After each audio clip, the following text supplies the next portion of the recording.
Salut, c'est à nouveau JF Magic 16 pour la dernière vidéo consacrée au format Brawl Midweek de Magic Arena.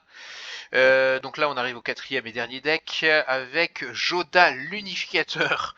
Et oui, Joda l'Unificateur, créature légendaire humain et sorcier, qui a dans son coup de mana les 5 couleurs de Magic, donc blanc, bleu, noir, rouge et vert. C'est une 5/5. Potentiellement c'est une 6/6, on va voir plus tard. Pourquoi alors? Donc il dit les créatures légendaires que vous contrôlez gagnent plus X, X étant le nombre de créatures légendaires que vous contrôlez. Donc il se compte lui-même, donc quand il arrive en jeu, il dit 6/6. Et à chaque fois que vous lancez un sort légendaire depuis votre main, exilez les cartes du dessus de votre bibliothèque jusqu'à ce que vous exiliez une carte non-terrain légendaire avec une valeur de mana inférieure. Vous pouvez lancer cette carte sans payer son coût de mana, mettez le reste au-dessous de votre bibliothèque. Donc en fait, Joda, il booste toutes les créatures légendaires, et à chaque fois qu'on joue une autre créature légendaire depuis sa main, on fait cascade pour les cartes légendaires. Donc en gros, ça permet d'aller chercher dans son deck la prochaine carte avec un coût de mana inférieur. Donc pour ça, le deck est constitué principalement de cartes légendaires, mais là, le deck n'est pas parfait. Je pense qu'il y a des meilleures moutures de Joda, mais on va regarder quand même ce que ça donne. Donc, il y a un garrotté, bon, un petit anti-bête, un paquet combinatoire qui permet pour 2 et l'engager, le sacrifier, chercher dans sa bibliothèque une carte de terrain de base. Donc c'est toujours utile parce que le but du deck c'est quand même d'avoir les 5 couleurs donc assez rapidement.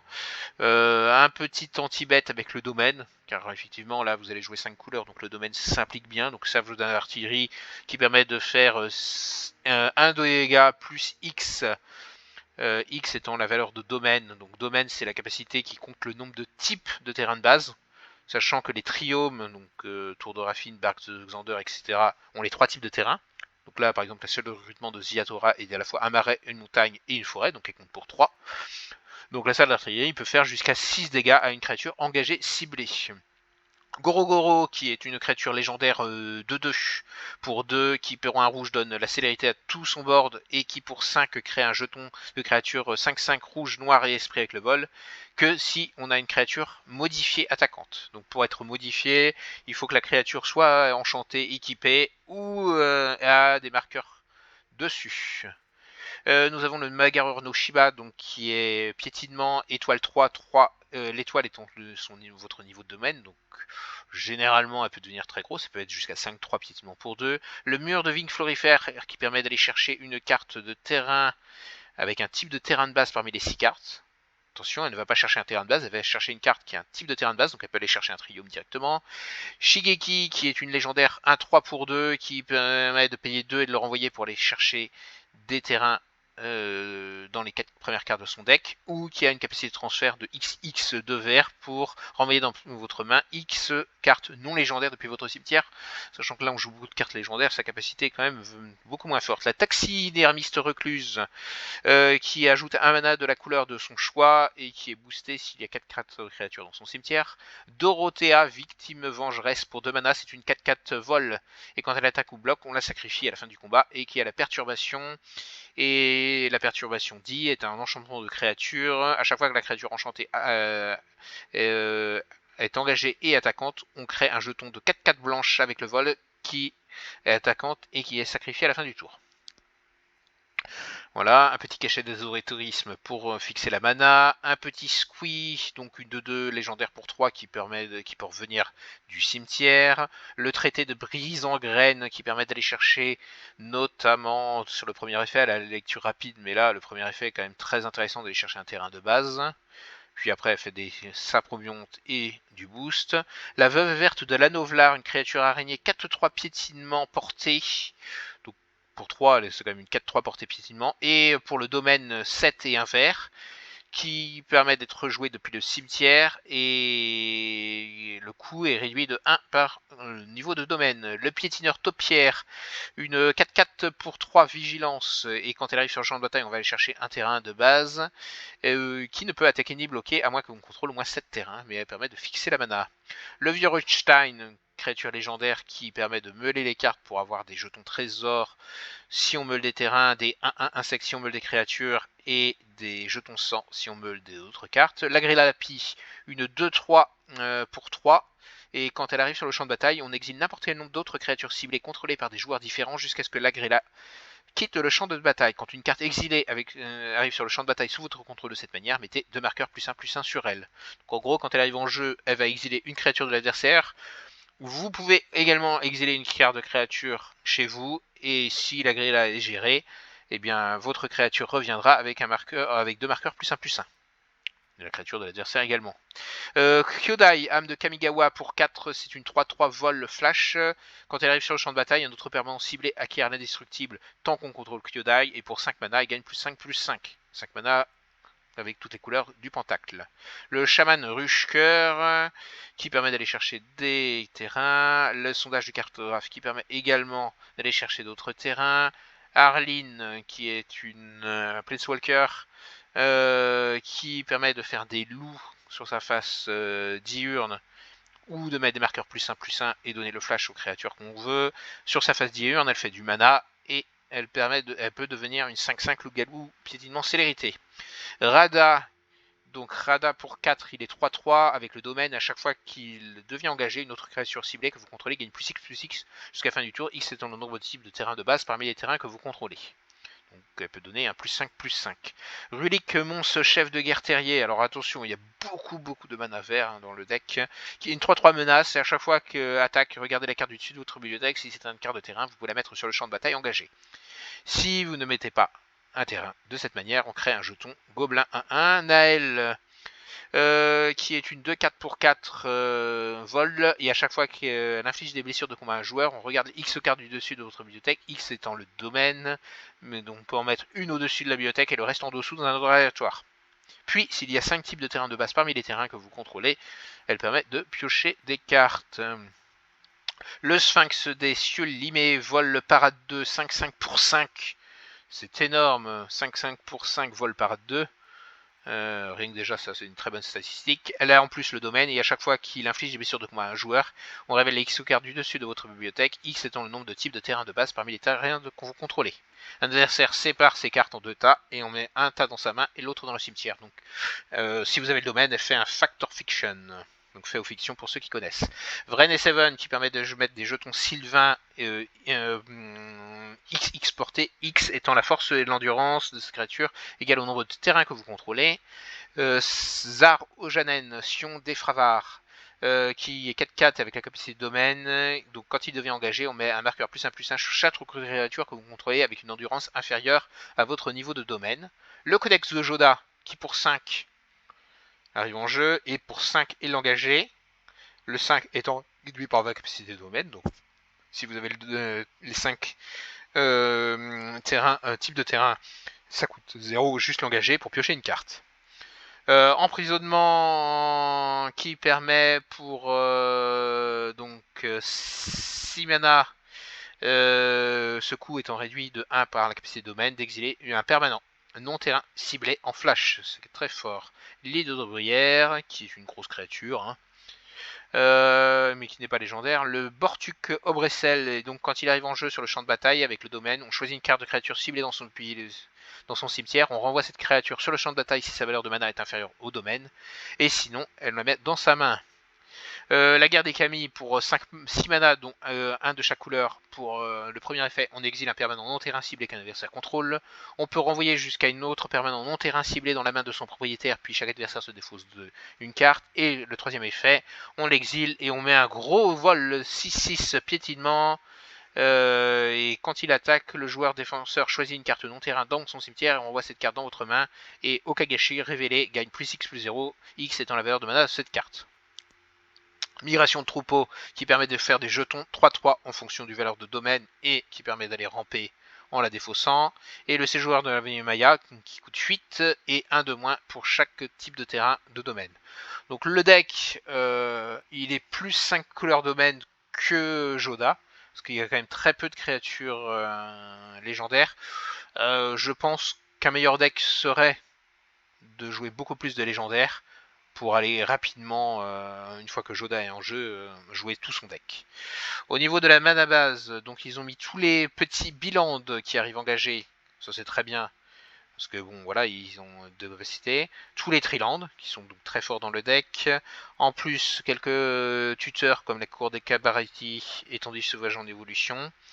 Le portail Tran, alors là, ça j'aime pas trop dans le deck parce que il va vous infliger pas mal de dégâts. L'Esplanade des héros qui est très très fort, surtout si vous envoyez énormément de légendaires, qui permet, donc ça c'est une très bonne carte de commandeur, je vous la conseille dans tous les decks commandeurs. Vous l'engagez, il inflige du mana incolore. Vous l'engagez, vous ajoutez un mana de la couleur de votre choix, ne dépensez que pour lancer un sort légendaire, donc déjà à minima pour votre commandeur. Vous l'engagez, vous ajoutez un mana de la couleur de votre choix parmi les couleurs des permanents légendaires que vous contrôlez, donc si vous avez Joda, il fait toutes les couleurs. Et pour 3, vous l'engagez, vous l'exilez, et une créature légendaire ciblée acquiert la défense talismanique et l'indestructible jusqu'à la fin du tour. Une petite tour de commandement, et c'est parti. Donc, on va voir ce que donne ce deck. Je pense que c'est quand même le deck le plus faible des 4. Il semble très très lent, la mana base est plutôt bonne, mais vu qu'il n'y a rien à jouer au début de partie, et si Joda est géré, ça va devenir très très très compliqué. Donc on va quand même se lancer, on va voir ce que ça donne contre notre futur adversaire. Alors voilà, si je devais améliorer le deck, je pense que je partirais sur un deck vraiment quasiment qu'avec des légendaires et de la rampe. Vous pouvez même mettre des légendaires à 2 comme Katilda, qui permet quand même de faire de la mana. C'est une légendaire qui fait de la mana, donc déjà ça c'est un très bon tour 2. Vous pouvez jouer d'autres cartes comme Adeline, éventuellement, mais elle a 2 blancs Adeline, donc c'est peut-être pas forcément.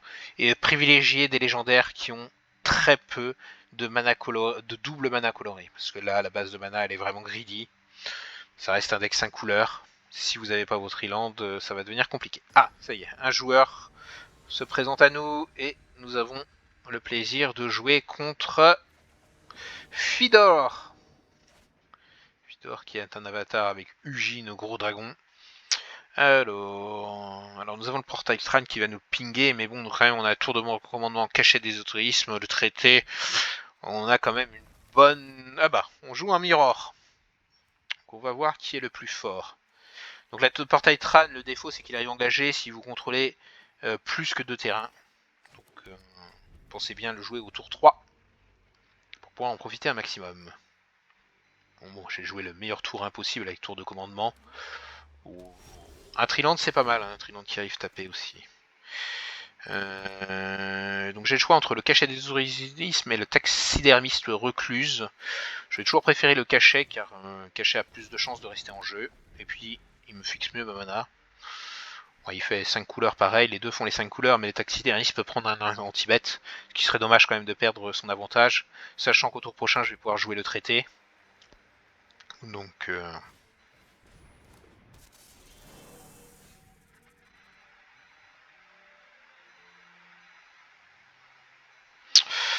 je vais jouer une salle de recrutement de Ziatora et je vais jouer mon petit traité. Je ne vais pas faire la lecture rapide car j'ai très envie de récupérer un mana. Alors, quelle couleur me manque-t-il? Allez voir le champ de bataille, j'ai toutes les couleurs, hein, de toute façon. Mais là, je fais du... Donc, il me faut plus une plaine ou un marais. Sachant que j'ai Kyoda, je vais prendre plus la plaine. C'était une plaine ou une île, d'ailleurs. Et d'ailleurs, il n'y a pas d'île... Ah si, l'île est dans ma main. Donc, je vous conseille toujours dans ce type de deck, si vous pouvez, de jouer au moins un terrain de base de chaque. Pour pas être embêté en allant chercher, par exemple, vos terrains de base, vous pouvez toujours avoir la 5ème couleur. Donc, mon adversaire rampe comme moi. On va voir qui est le plus rapide à ce petit jeu-là. Je me mets un point, c'est normal, c'est de bonne guerre. 5 mana, je vais pouvoir jouer Joda. Et je pense que je vais jouer mon terrain qui arrive engagé. Et je vais... Donc j'ai une forêt, j'ai une plaine, j'ai une île. Donc soit une montagne, soit un marais. Je vais jouer... Eh bien... Je vais regarder les doubles mana colorés. Okay, alors pour ceux qui s'intéressent à la petite application que j'utilise, c'est Untap. Ça va permettre d'avoir toujours voilà, son deck en position. Je vais jouer une montagne. même si ça n'avait pas beaucoup d'intérêt. Donc untap, ça vous permet d'avoir... voilà, vous avez un petit onglet en bas à gauche qui vient se mettre, ça vous permet d'avoir les deux cartes de votre deck, et donc celle où il y a un, bah, il en reste une dans le deck, mais alors en commandeur c'est moins intéressant, et la probabilité du coup de piocher la carte, donc 2% pour chaque. Mais quand vous jouez en construit avec 4 cartes de chaque, ou certaines, voilà, des cingletons, etc., ça vous permet de savoir si vous avez une chance de piocher un terrain, etc. C'est toujours utile. Donc mon adversaire rampe. J'ai l'avantage, alors par contre je n'ai pas de légendaire en main, malheureusement le deck n'a quand même très peu de légendaires. Donc si j'ai Kyodai, mais bon. Eh bien je vais donner le petit, je vais booster mon petit Saprobionte qui va devenir 5-5. Je vais poser mon île parce que voilà quoi. Pas de raison. Je vais attaquer avec tout le monde. On va voir si mon adversaire bloque. Si mon adversaire bloque pas, je vais jouer Kyodai. Mon adversaire bloquant, il n'y a plus d'intérêt de jouer Kyodai, je pourrais le garder pour le jouer pendant son tour, parce qu'il n'y a plus d'intérêt de booster ma créature. Je vais jouer également un petit taxidermiste, qui va me permettre de ramper plus rapidement. Bon là je suis plutôt bien, mon adversaire n'ayant pas Joda. Moi je vais jouer Kyodai, donc je vais pouvoir aller chercher je vais pouvoir bénéficier de la cascade. Et donc avec Kyodai, donc, je vais déjà protéger mon commandant. Ce qui est quand même très bien. Là, notamment, s'il me fait un anti-bet, eh ben, je peux jouer Kyodai en réaction pour le protéger.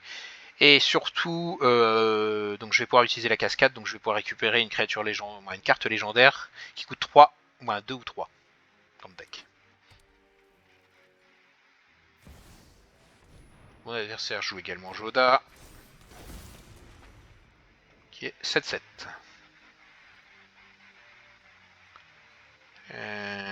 Voilà. Donc mon adversaire, je pense, va attaquer avec sa 8-10 piétinement, c'est normal.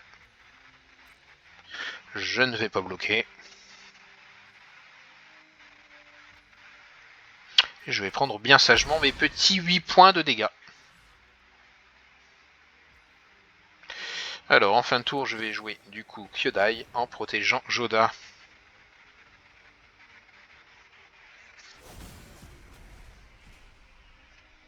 Alors, une petite Dorothea. Toujours bien d'avoir une 6-6 voile, même si elle va se sacrifier.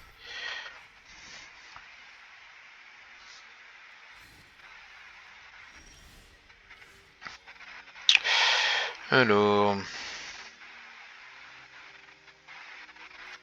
je vais toujours jouer la cour des Carbariti pour gagner un petit point de vie. Ça ne mange pas de pain.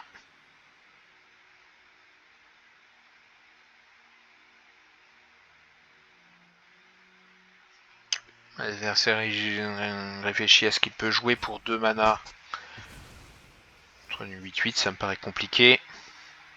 On peut peut-être me la renvoyer en main, mais je ne crois pas qu'il y ait de...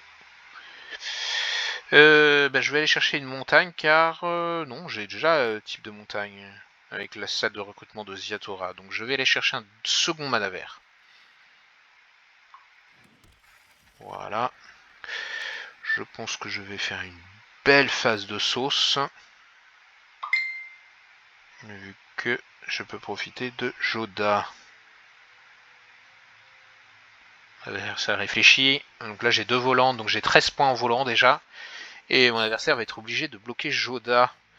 Du coup je peux attaquer avec tout a priori. 6 mana. J'aurai encore 2 mana. Donc je n'aurai pas assez pour jouer autre chose. Mais je vais attaquer avec tout. Je pourrais pas jouer Dorothea. Il va finir au cimetière. Donc je vais voir s'il va bloquer, parce que sinon je peux donner +5/+5 à Kyodai. 8 et 6, 14. Pour l'instant, je lui mets les 20 points.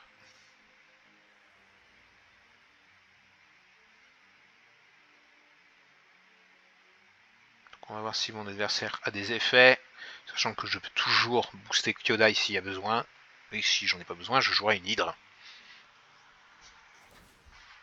Ah! Mon adversaire va chercher un terrain pour gagner 3 points de vie. Donc 23. Donc 8 et 6, 14.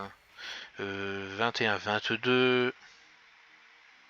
14, 21, 22. Eh bien, je vais activer la capacité de Kyodai pour le booster un petit peu. Et voilà, c'est une belle victoire, hein, assez rapide. Dans le mirror, je pense que celui qui joue Joda et qui n'est pas géré gagne assez facilement la partie. Voilà, c'est la fin de cette série de 4 vidéos consacrées donc au Brawl. J'espère que ça vous a permis de faire votre choix. Pour l'événement, je vous conseille plutôt les 2 premiers decks que j'ai présentés. Mais après, à vous de voir ce qui vous intéresse le plus. De toute façon, vous n'avez pas de limite de partie sur l'événement. Donc vous gagnez vos 3 victoires et après vous pouvez arrêter. Et ça peut vous faire des bonnes bases pour continuer à jouer en Brawl. C'est vraiment un format très fun, très vivant et puis qui se renouvelle peut-être plus que le construit. Voilà, je vous dis à une prochaine fois pour une autre partie, d'autres parties sur Magic Arena. Et pour l'instant, je vous laisse. Bisous, bye bye.